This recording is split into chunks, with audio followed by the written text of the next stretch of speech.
Soy María Andrea Nieto y esto es El Control. Hoy le haremos el control al horrible año 2020. Un año para olvidar, un año que nos puso a prueba, que nos marcó y nos cambió para siempre. Un año que nos quitó los abrazos, los besos, a muchos, las empresas, el empleo. Pero lo peor de todo, que se llevó la vida de 40.000 colombianos.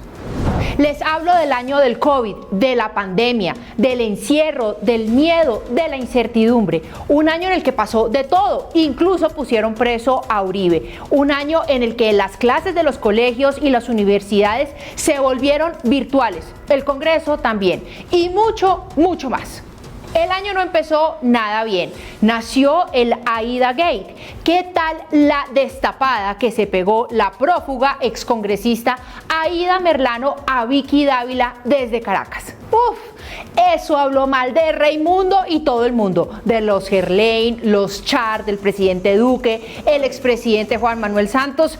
¿Cómo olvidarlo? Eso sí, con las investigaciones no pasó nada, solo el terremoto, tanto así que este año termina con Arturo Char como presidente del Congreso. El plan era matarme, como también lo sabía Alejandro, como también lo sabía Arturo y todo el mundo lo sabía fue a Char. Al mismo tiempo estallaba el escándalo de la llamada ñeñe política, otro escándalo que generó un montón de investigaciones que no terminaron en nada. Los protagonistas, Lacaya Daza y el asesinado Ñeñe Hernández y todas sus conversaciones que fueron calificadas como fanfarronas. Porque tenemos que ganar la Guajira. Ahora se pegó de Luque allá. Claro, tiene que pegarse esa monda que les pegamos fue ay, tenemos el alcalde, marica. El presidente Duque dice que ahí no hay nada, pero sus enemigos políticos insisten que sí. Tanto así que Gustavo Petro dice que él fue el que ganó las elecciones y que el gobierno de Duque es un gobierno ilegítimo. El señor Hernández nunca aportó recursos a la campaña. Estábamos en todo eso y no nos digamos mentiras, algunos urdiendo el debilitamiento del gobierno y hasta soñando con tumbar a Duque cuando tenga. Llegó el COVID. El 19 de marzo empezamos el confinamiento por orden de la alcaldesa Claudia López, una medida muy aplaudida en el comienzo y después muy criticada. En cualquier actividad debe quedarse en su casa. No nos imaginamos que el gobierno Duque literalmente se animara con la medida. ¿Y quién dijo miedo? Nos encerraron por meses. Vinieron las cifras terroríficas, se perdieron miles de vidas, la economía se fue al piso, cerraron muchas empresas y se perdieron miles de empleos. Y después de todo este trasegar, en algunos países de la región ya iniciaron con el proceso de vacunación, entre ellos Chile y Argentina. En Colombia todavía no, aunque el gobierno dice que ya casi. Ojalá sea pronto. Bueno, en la política las cosas no estuvieron para nada mejor. La sala plena de la Corte Suprema de Justicia, el senador Iván Cepeda y algunos periodistas se empeñaron en meter preso al expresidente Álvaro Uribe Vélez. Y lo lograron. Con chuzada, sin permitir el contrainterrogatorio a la joyita del testigo estrella contra Uribe, preparando durante más de 2 años el ambiente a punta de piezas acomodadas. El 4 de agosto llegó la orden de detención a Uribe mediante un auto de 1.554 páginas. Realmente era una condena por supuesta manipulación de testigos, pero quisieron aprovechar y meter de una vez la masacre del Aro, de la Granja, la ñeñe política, las chuzadas, el hacker. Mejor dicho, la narrativa era Uribe culpable de todo. Uribe tuvo que irse del Congreso después de una batalla jurídica titánica. Recuperó su libertad y ahora tendrá un proceso justo en la Fiscalía, sin intereses políticos ni odios. Ahora anda haciendo casting para el 2022 desde el ubérrimo. Cuidado con el año 22. Por los lados del orden público el año también fue tétrico, aunque bajaron el número de homicidios y otros delitos, pues porque los delincuentes también estaban encerrados por cuenta del COVID. El 2020 quedó marcado por las masacres, especialmente en las zonas donde más se mueve el narcotráfico. Según Indepaz, el país acumuló 90 masacres al corte del 28 de diciembre. Las disidencias de las FARC se expandieron como maleza, como las BACRIM y todos esos grupos armados que tienen como común ser narcotraficantes puros. Tampoco podemos olvidar las marchas y su violencia, todo esto animado por políticos. Y no nos digamos mentiras, Gustavo Petro fue uno de ellos, que desde las redes sociales agitaba los ánimos, buscando votos para la presidencia de 2022.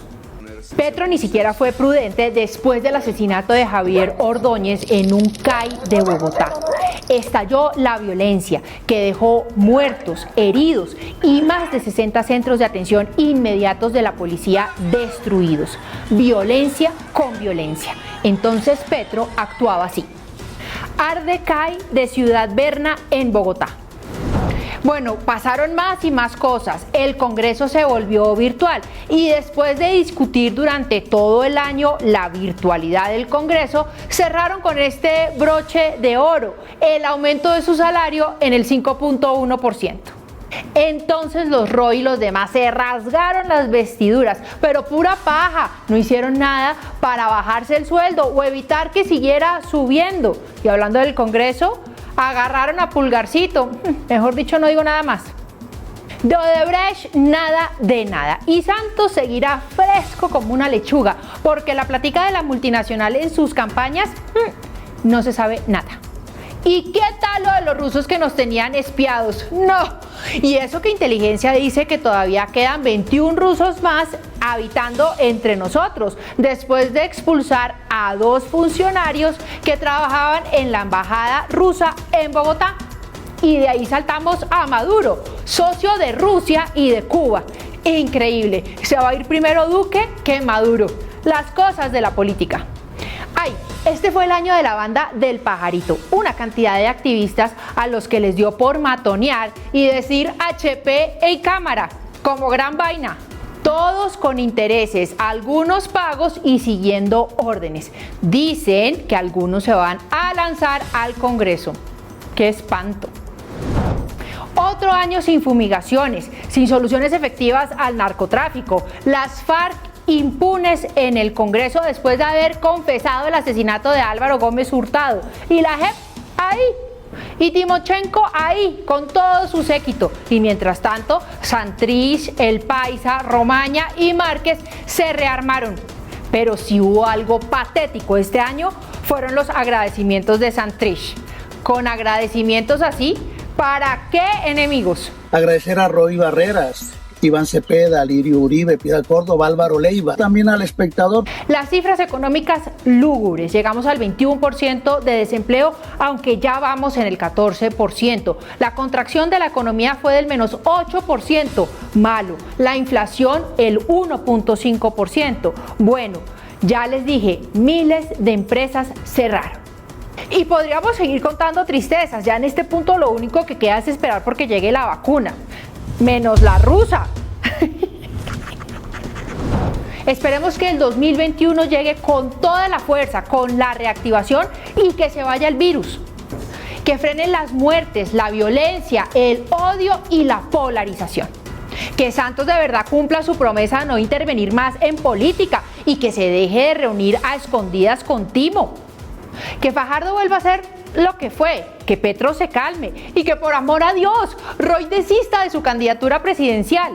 Que la alcaldesa Claudia López deje de soñar con la presidencia mientras está en la alcaldía, que deje de pelear con el presidente Duque, que deje de gritar a sus subalternos y algunos periodistas. ¿Quién está tomando esos datos? Todos aquí parados mirando. Que deje de dar permisos selectivos como pasó con la Minga y que deje de estigmatizar a los venezolanos porque eso genera xenofobia.